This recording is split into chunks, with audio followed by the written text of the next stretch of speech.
Хайырлы иртә, Россия бер телеканалында Татарстан яңалыклары тур эфирда сезнең белән мин, Ойзилә Батырханова. Казанда күп фатирлы йортларның ишек алларында коронавируска каршы күмәк вакцина ясала башлады.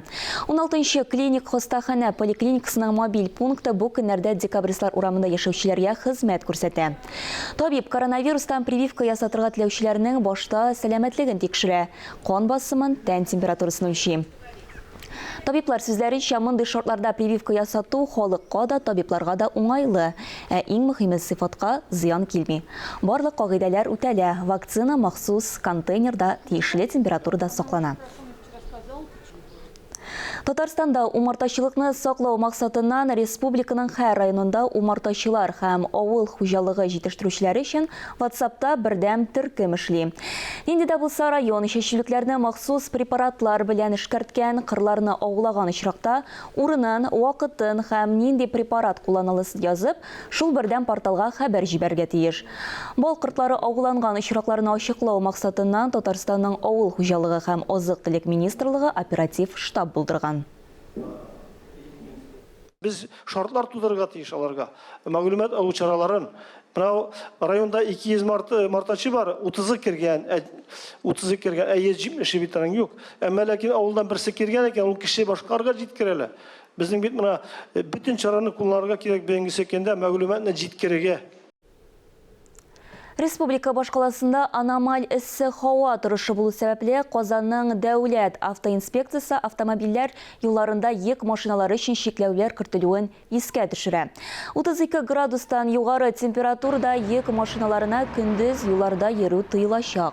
Алар кичке сәгать 10-нан иртәнге сәгать 10-га кадәр генә хәрәкәт итә ала.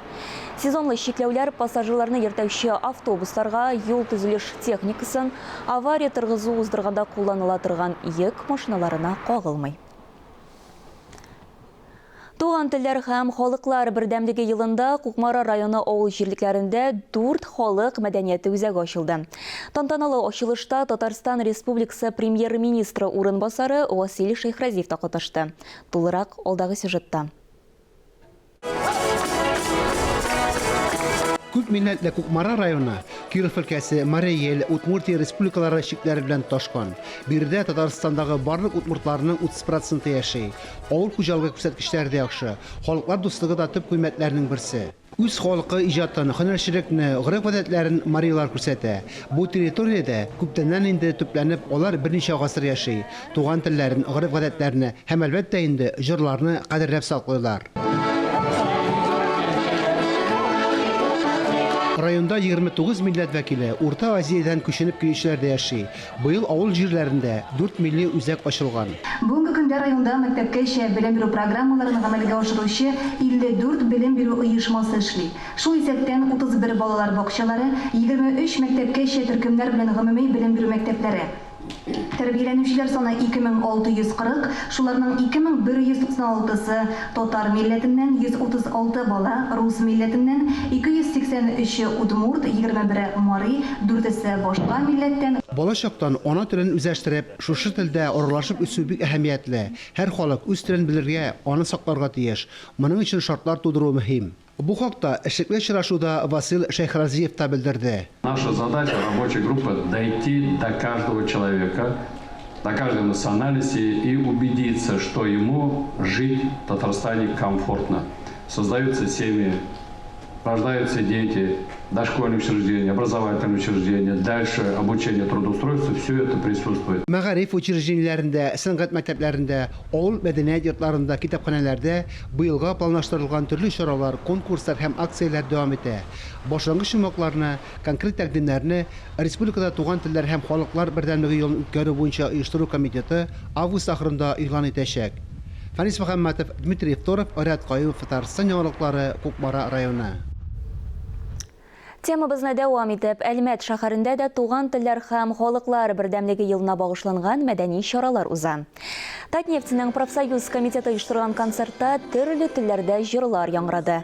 Һәр тамашачы үз халкы музыкасын, композицияларын туган телләрдә ишеттерде. Мөрәҗәгать иттек шушы шагыйрә һәм иҗади төркем Эльмира Жалилова белән эшли торган артистларга мөрәҗәгать иттек һәм алар белән килешү төзеп, менә бүгенге кичәне аларга халыкка тәкъдим итәбез.